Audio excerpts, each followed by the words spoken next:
बिस्मिल्लाहिर्रहमानिर्रहीम। अस्सलाम वालेकुम नादरीन, आप यूट्यूब चैनल देख रहे हैं। मैं इमरान खान। नादरीन, इमरान खान की रिहाई के इम्कानात तो है नहीं और इमरान खान की बहनों ने बहुत कैटेगोरिकली साफ कह दिया है कि इमरान खान को ऐसे नहीं छोड़ेंगे। अदालत के अंदर केस लगा हुआ था, आज फिर मुलाकात का दिन था। मुलाकात के लिए कोशिश की, इमरान खान की बहनें गईं, मुलाकात नहीं करवाई गई। इमरान खान के साथी गए, फैमिली के लोग गए, मुलाकात नहीं करवाई गई। बल्कि अब इमरान खान साहब की कोई खैर खबर भी बाहर नहीं आती। यानी जो सरकार चाहती है उतना ही पता चलता है, जितना पाकिस्तान की मिलिट्री एस्टेब्लिशमेंट चाहती है उतना ही आप इमरान खान के बारे में जान सकते हैं। जो छोटे मोटे सोर्सेज हमारे पास पहले होते थे, यानी 2024 में 2025 में हम खबरें निकाल लेते थे, लेकिन 2025 का जब इख्तिताम आ रहा था, जब आसिम मुनीर साहब ने 27वीं आईनी तरमीम का फैसला किया कि एक आईनी तरमीम मज़ीद लाई जाएगी, और जिस वक्त उनकी एक्सटेंशन का मामला आया, उनके इस्तिस्ना का मामला आया, तो उस वक्त से हमें खबरें मिलना बंद हो गई। मैं सच आपसे बोल रहा हूँ, बिल्कुल हमारे सोर्सेज ख़त्म हो गए। जो छोटे मोटे सोर्सेज थे, हम जेल से कोई चीज़ निकाल लेते थे। मैं बतौर सहाफ़ी ये एतराफ़ कर रहा हूँ कि हमने बड़ी कोशिश की है, दोबारा हम कोई सोर्स बना नहीं पाए। हमें जो पता चला है वो ये है कि वहाँ मखसूस लोगों को अब रखा गया है इमरान खान साहब के इर्द गिर्द, और बड़ी टाइट सिक्योरिटी है, और सबसे ज़्यादा तवज्जो इस बात पे दी जाती है कि बाहर कोई बात निकले ना। उसके बाद इंजीनियर मोहम्मद अली मिर्ज़ा साहब को लॉन्च किया गया, उन्होंने इसका फ़ायदा उठाया, उन्होंने जो भी कहा ये बिलीव किया गया कि उनकी बात पे लोग यकीन करेंगे, लेकिन वो सौदा भी नहीं बिका। फिर मुख्तलिफ तरीके किए गए।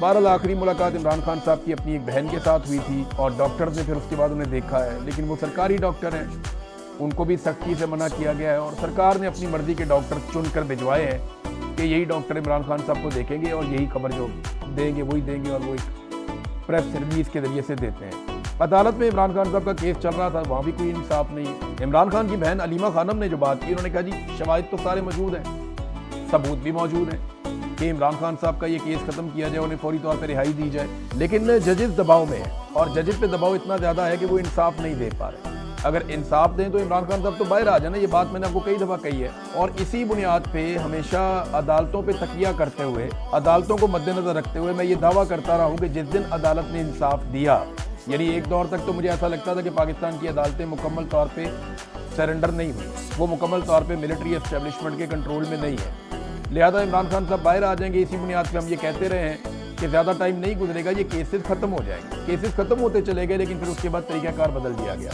इमरान खान को कैद तन्हाई में डाल दिया गया, उनकी मुलाकातें बंद कर दी गई, और अदलिया में अपनी मर्ज़ी के बंदे लाकर 27वीं आईनी तरमीम के ज़रिए से मुकम्मल कंट्रोल कर दिया गया। अब इमरान खान की बहनें भी कह रही हैं कि ये जजेस फैसला नहीं दे पाए, और इस तरह तो इमरान खान सालों अंदर रहेंगे, ये जितना चाहेंगे इन केसेस को। मैं थोड़ा सा पहले ये बात बता भी रहा था कि अब अदालतों से उम्मीद लगभग ख़त्म हो गई है। इमरान खान साहब ने जो कहा था कि फैसला सड़कों पे होगा, मामला वहाँ जाके पहुँच गया। अलीमा खानम ने साफ कहा है कि जब तक अवाम और पाकिस्तान तहरीक इंसाफ सड़कों पर निकलकर दबाव नहीं डालेंगे, इमरान खान साहब की रिहाई नहीं होगी।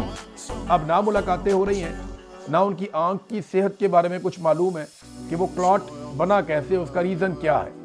इस बारे में अभी तक ना इमरान खान साहब के डॉक्टर्स को कुछ मुतमईन किया जा सका है, ना इमरान खान साहब की फैमिली को बताया जा सका है, और जजेस इंसाफ देने पर बिल्कुल तैयार नहीं है। तो इमरान खान की रिहाई कैसे होगी? वो उसी तरीके से होगी जैसे होनी चाहिए। यानी या तो इमरान खान साहब हार मान ले, जेल के अंदर सरेंडर कर लें, और वो ये कहें ठीक है जो आप कहते हैं मैं वो कर लेता हूँ और मुझे रिहाई दी जाए। एक तरीका तो ये है। दूसरा तरीका ये है कि एक दबाव बढ़े पाकिस्तान की मिलिट्री एस्टेब्लिशमेंट से। देखिए ऑलरेडी उनके ऊपर बहुत दबाव है, महंगाई का दबाव उनके ऊपर है, मईशत की तबाही का दबाव उनके ऊपर है, पाकिस्तान में जो हालात ख़राब हो रहे हैं दहशतगर्दी के, वो दबाव उनके ऊपर है, आलमी दबाव भी उनके ऊपर बहुत ज़्यादा आ रहा है, IMF का दबाव उनके ऊपर है, पाकिस्तान की आवाम का दबाव उनके ऊपर है, लेकिन एक अवामी एहतजाज का दबाव नहीं है। अवाम अभी तक कोई बड़ा एहतजाज नहीं कर पाई जैसा होना चाहिए, और वो ना कर पाए उसके लिए उन्होंने ताकत का अंधा इस्तेमाल भी किया, लोगों को कत्लेआम किया, लोगों को मारा, जेलों में डाला, चादर और चार दीवारी का तकद्दुस पामाल किया, ख़वातीन को सड़कों पे उन्होंने घसीटा, बच्चों को गिरफ्तार किया, बहुत जुल्म किया, लोगों को डराने के लिए, धमकाने के लिए। अब लोगों ने निकलना है, जिस दिन लोग निकल आए सड़कों पे, उस दिन एस्टेब्लिशमेंट का कोटा फुल हो जाएगा, और फिर इमरान खान साहब को रिहाई भी मिल सकती है। तो ये दबाव इमरान खान की बहनें कह रही हैं कि ये दबाव जब तक नहीं होगा तब तक कुछ नहीं होगा। दूसरी जानिब इमरान खान के मुखालिफिन जो हैं, वो तो शाही फैमिली से पता नहीं क्या कुछ बनते जा रहे हैं। एक वो क्रिकेटर है, मैं बात करना नहीं चाह रहा था कि उसके ऊपर दबाव बढ़ेगा, लेकिन क्योंकि अब सारे ही बात कर रहे हैं तो फिर मैं भी बात करता हूँ। वो नसीम शाह ने एक ट्वीट किया, अब वो ये कहते हैं मैंने ट्वीट नहीं किया। وہ ٹویٹ جو ہے وہ کسی اور نے کر دیا تھا اور نسیم شاہ نے اس کے اوپر معذرت بھی کی، لیکن اس ٹویٹ کو بنیاد بنا کر کہ جناب اس نے اپنے معاہدے کی خلاف ورزی کی ہے، اس کو 2 کروڑ روپیہ جرمانہ کر دیتے ہیں۔ پاکستان کی تاریخ میں کبھی کسی کو ایسے جرمانہ نہیں ہوا، لیکن 2 کروڑ روپیہ جرمانہ کر دیا نسیم شاہ کو۔ اس کے والد بھی بول پڑے، اب پاکستان سارا نسیم شاہ کے ساتھ جا کے کھڑا ہو گیا۔ وہ کہتے ہیں جو بات آپ نے کی ہے بات ٹھیک کی ہے، وہ کہتا ہے میں نے تو کی ہی نہیں بھائی، وہ تو اکاؤنٹ کسی اور کے پاس تھا، اس نے ٹویٹ کر دیا اور اب میرے کھاتے پڑ گیا، تو میں پھر بھی معذرت چاہتا ہوں، کسی کی دل آزاری ہوئی ہے تو پی سی بی نے انہیں 2 کروڑ جرمانہ کر دیا، اور بیچ میں یہ بھی خبریں آ رہی تھی کہ شاید اس کو بین لگا دیا جائے 2 سال کے لیے، یہ باتیں بھی کی جا رہی تھی۔ وہ شاندار کرکٹر ہے، وہ اس ٹائم بھی پاکستان کے لیے کرکٹ کھیلا جب اس کی والدہ انتقال کر گئی۔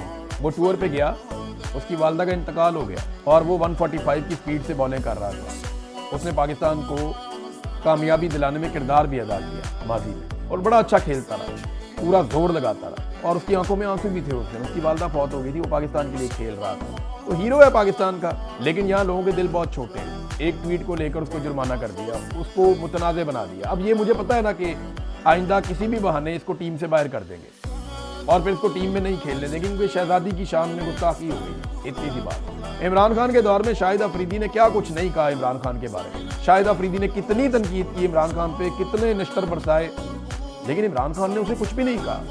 وہ کہیں بھی جاتا تھا، اپنا کام کرتا تھا۔ سرفراز نواز نے کیا کچھ نہیں کہا عمران خان کے بارے میں۔ جاوید میاں داد عمران خان کے بارے میں تب بولے جب عمران خان اقتدار میں تھے، لیکن عمران خان نے کسی سے بدلہ نہیں لیا۔ تو بڑا آدمی صرف اس وجہ سے نہیں ہوتا کہ اس کے پاس بڑی گاڑی ہوتی ہے یا بڑا عہدہ ہوتا ہے، آدمی اپنے کردار کی وجہ سے، اپنی شخصیت کی وجہ سے بڑا ہوتا ہے۔ تو عمران خان صاحب نے ان چیزوں کو بادر نہیں کیا، لیکن یہ بہت چھوٹے لوگ ہیں، بونے ہیں، ان کو ذرا سا کوئی چھیڑ دے ہوئے اچھا کرتے ہیں۔ اب انہوں نے پکڑ کے اس کو، اچھا دیکھیں وہ معاہدے کی خلاف ورزی کہہ رہے ہیں، ادھر حلف کی خلاف ورزی کرنے والے ملک کو لوٹ رہے ہیں، یہاں پہ حلف لے کر آتے ہیں نا آفیسرز کہ ہم کبھی سیاست میں حصہ نہیں لیں گے۔ قائد اعظم نے منع کیا تھا، یہ بات ڈکٹیٹر بن جاتے ہیں، ہر ملک میں مارشل لاء لگا دیتے ہیں۔ حلف کی خلاف ورزیاں کر کے اربوں کی جائیدادیں بنا لی جن لوگوں نے، ان کو پوچھنے والا کوئی نہیں ہے۔ اور ایک شخص نے کہتے ہیں جی کہ کانٹریکٹ کی خلاف ورزی ہے، وہ ٹویٹ نہیں کرے گا، وہ کہتا ہے میں نے کیا بھی نہیں، اس کو پکڑے ہوئے جرمانہ ڈال دیا۔ تو ٹھیک ہے، یہ پاکستان کو ایسے ہی چلا رہے ہیں اپنی مرضی سے۔ اب آ جائیں جو بین الاقوامی خبریں ہیں ان کی طرف، تو سب سے پہلے تو یہ ہے کہ ڈونلڈ ٹرمپ کا ایک سٹیٹمنٹ سامنے آیا، وہ بڑا مزیدار سٹیٹمنٹ ہے۔ یہ دعویٰ کیا گیا الجزیرہ کی جانب سے کہ ڈونلڈ ٹرمپ نے اپنے اتحادیوں کو یا پرانے اتحادیوں کو یہ آگاہ کر دیا ہے کہ میں لڑائی ختم کر کے جا رہا ہوں، چاہے آبنائے ہرمز بند رہے۔ یعنی آبنائے ہرمز کی بندش کے باوجود ڈونلڈ ٹرمپ لڑائی ختم کر کے جا رہا ہے۔ اس کا امپیکٹ کیا آئے گا بعد میں بتاتا ہوں، لیکن پہلے آپ یہ دیکھیں کہ ڈونلڈ ٹرمپ نے کہا کیا۔ ڈونلڈ ٹرمپ کا ٹویٹ ہے، یہ میں آپ کو ٹرانسلیٹ کر کے بتا دیتا ہوں۔ اس نے کہا جی وہ تمام ممالک جن کو اس وقت جیٹ فیول میسر نہیں ہے، خاص طور پہ ان میں یو کے کا نام لیا، یونائٹڈ کنگڈم کا، برطانیہ کا، کہ ان کو جیٹ فیول میسر نہیں ہے اور انہوں نے ایران کے ساتھ لڑائی میں انوالو ہونے سے انکار کیا تھا۔ میری ان کے لیے ایک تجویز ہے، ڈونلڈ ٹرمپ کی تجویز بڑی مزیدار ہے، 2 اس نے اس کے نمبر لکھے کہ تجویز نمبر 1 اور تجویز نمبر 2۔ انہوں نے کہا جی میری ان کے لیے نصیحت ہے، تجویز ہے کہ تیل ہم سے خرید لے کیونکہ ہمارے پاس بہت زیادہ ہے، پہلی تجویز۔ اور دوسری تجویز اس نے کہا جناب کہ تھوڑا سا کوئی حوصلہ پیدا کرو اور جاؤ اور جا کر آبنائے ہرمز کو کھلواؤ طاقت کے بلبوتے پر، اور یہ سیکھو کہ اپنے حق کے لیے کیسے لڑا جاتا ہے، لیکن امریکہ تمہارے لیے وہاں موجود نہیں ہوگا کیونکہ تم جب امریکہ لڑ رہا تھا وہاں ہمارے لیے موجود نہیں تھے۔ یہ ڈونلڈ ٹرمپ نے کہا کہ جناب آپ ہی جا کے اپنی لڑائی لڑو۔ اور اینڈ میں اس نے لکھ دیا کہ ایران جو ہے وہ کافی کمزور ہو چکا ہے اور بڑا پارٹ ہم نے ادا کر دیا ہے، go get your own oil, جاؤ اپنا تیل خود حاصل کرو۔ یہ ڈونلڈ ٹرمپ نے کہا، صاف اشارہ ہے کہ ہم جا رہے ہیں لڑائی چھوڑ کے، آپ نے حرمت کھلوانی ہے تو خود ہی کھلواؤ جا کے۔ میں نے آپ سے پہلے کہا تھا نا کہ امریکہ کا تیل یہاں سے نہیں جاتا، امریکہ کا 1% تیل سمبولیکلی یہاں سے جاتا ہے، وہ اپنا تیل اب پروڈیوس کرتے ہیں، ان کے پاس اور سورسز ہیں، انہوں نے وینزویلا پہ قبضہ کر دیا، انہیں اب تیل کا مسئلہ نہیں ہے، وہ دنیا کو تیل بیچتے ہیں۔ وہ بھی کہہ دیا ٹرمپ نے کہ ہم سے خرید لو تیل، جیٹ فیول اگر آپ کو چاہیے تو یہ تو جناب امریکہ کا کچھ نہیں بگڑ رہا تھا۔ اب جو ممالک وہاں سے تیل لیتے ہیں، خاص طور پہ یورپ، ان کے اوپر امریکہ بہت گرم ہے۔ ابھی دیکھیں فرانس نے انکار کر دیا کہ ہم اپنی فضائی حدود نہیں دے رہے امریکہ کو۔ جرمنی کے اندر لوگ ناراض ہو گئے، ان کی اپوزیشن لیڈر نے یہ بھی کہہ دیا کہ ان کے فوجیوں کو بھی یہاں سے نکالو۔ پولینڈ نے صاف انکار کر دیا، پولینڈ ایک بڑا ملک، یعنی یورپ کے جو بڑے ممالک ہیں ان میں سے ایک پولینڈ بھی ہے۔ جرمنی، فرانس، پولینڈ، اسپین اور اسی طرح ناروے، یہ بڑے ممالک ہیں، فن لینڈ، ان کے رقبے بڑے ہیں ان ممالک کے۔ تو پولینڈ بھی ایک بڑا ملک ہے، اس نے بھی انکار کر دیا۔ اسپین نے، اٹلی نے، جرمنی نے، فرانس نے، پولینڈ نے، یہ امریکہ کے وہ اتحادی تھے جو آنکھیں بند کر کے ساتھ لڑتے تھے۔ برطانیہ نے لڑنے سے انکار کر دیا لیکن اڈے دیے ہوئے ہیں فی الحال۔ बरतानिया कहता है जी दिफाई नुक्ता नज़र से हम मौजूद हैं, लेकिन हम इस लड़ाई का हिस्सा नहीं बन रहे और ये हमारा उसूल है। तो अगर डोनाल्ड ट्रंप यहाँ पे लड़ाई खत्म कर देता है तो डोनाल्ड ट्रंप को मिला क्या, ये है सबसे बड़ा सवाल। एक तरफ धमकियां भी लगा रहे हैं, वो ये कह रहे हैं कि ईरान शिकस्त तस्लीम करे, ईरान हमसे हार मान ले और हमारे साथ कोई डील कर ले। ईरान हार मान के अगर डील कर ले तो ये तो मौका ही नहीं है, इतनी लड़ाई लड़ने का फायदा ही नहीं है। ईरान ने हजारों बम खाए हैं गुज़िश्ता एक महीने में, यानी जो क्रूज मिसाइल अमेरिका ने मारे हैं उनकी तादाद 1000 के करीब है। जो क्लस्टर बम मारे हैं वो अलग हैं, और जो इसराइल ने बमबारी की है, जो उनके तैयारों ने बमबारी की है वो अलग है। तो हजारों बम खाने के बावजूद सिर्फ तेहरान के ऊपर बताया जाता है कि 3000 से ज्यादा हमले हुए हैं। हजारों बम खाने के बावजूद एक मुल्क जब बेहतर पोजीशन में आया तो वो हार मान ले, शिकस्त तस्लीम कर ले। ये ईरानियों ने शिकस्त कभी तारीख में तस्लीम नहीं की है, यहाँ पे कहाँ तस्लीम करेंगे।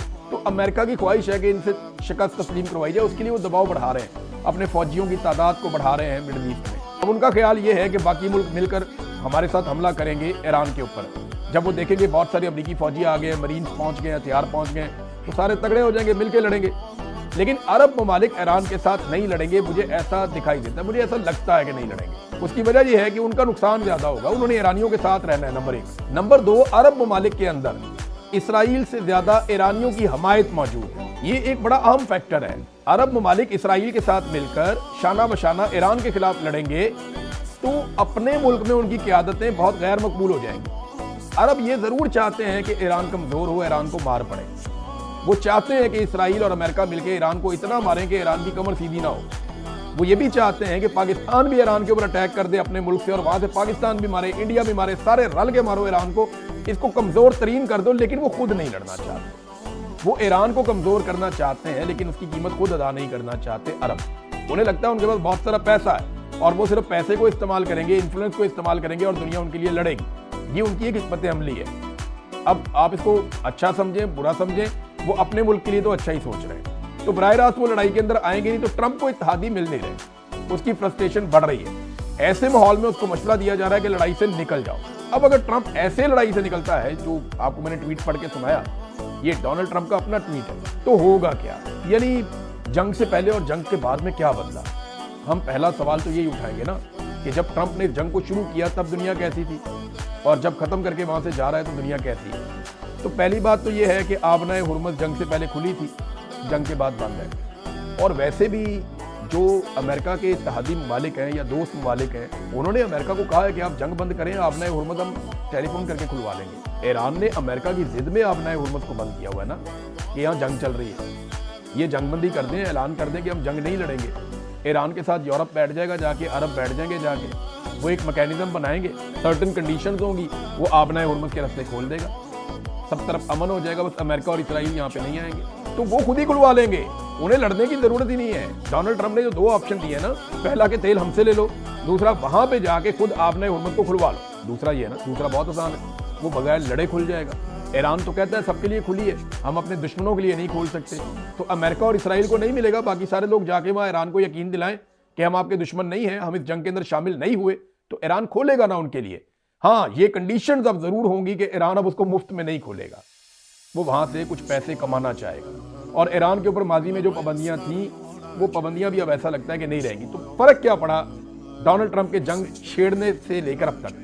क्या ईरान में रजीम तब्दील हुआ? नहीं हुआ। अमेरिकन अपनी फेस सेविंग के लिए बार बार कह रहे हैं रजीम बदल गया, रजीम बदल गया। क्या बदला भाई? ये मौजूदा रजीम ने सारे मिसाइल चलाए हैं। पिछला रजीम तो जंग के पहले दिन ही शहीद हो गया था। आयतुल्लाह अली खामनेई तो जंग के पहले दिन शहीद हो गए थे।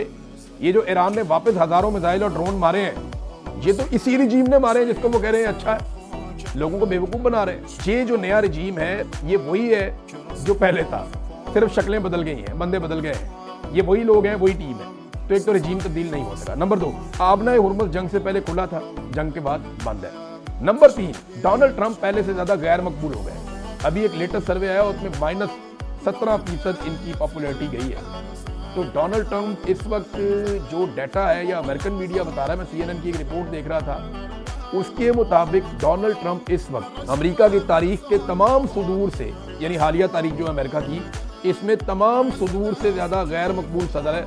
ये हालत डोनाल्ड ट्रंप की हुई है। तो मकबूलियत डोनाल्ड ट्रंप की फारिग हो गई जंग के नतीजे में।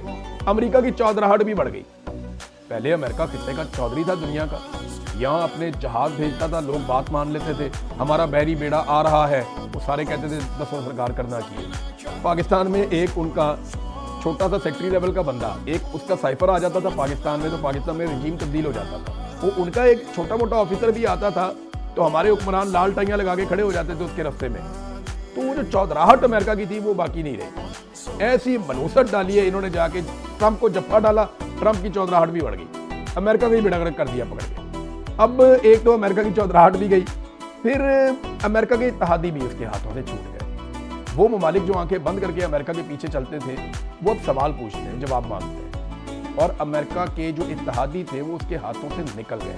उन्हें लगा कि वो अमेरिका की ख्वाहिश के लिए लड़ाइयों में नहीं कूद सकते बार बार। फिर आयरन डोम की एक पूरी मिथ थी कि जनाब आयरन डोम है, पैट्रियट का एक फ़िज़ाई दिफाई निज़ाम है, अमेरिका का दुनिया का नंबर 1 है, वो ख़त्म हो गया। सब ने देखा कि ईरानी मिसाइल गए, ईरानी ड्रोन गए, उन्होंने जाके अपने टारगेट्स को हिट किया है। अमेरिका की अस्करी कुव्वत के ऊपर सवालात उठे कि वो आउटडेटेड है, यानी ये जो अस्करी कुव्वत इस वक्त अमेरिका के पास है ये वो नहीं है जो जदीद लड़ाइयाँ लड़े, वो आउटडेटेड है। और चाइना ने, रशिया ने इसका काफ़ी मजाक भी उड़ाया। फिर अमेरिका की हथियारों की मार्केट जो है वो बहुत बुरी तरह तबाह हुई है।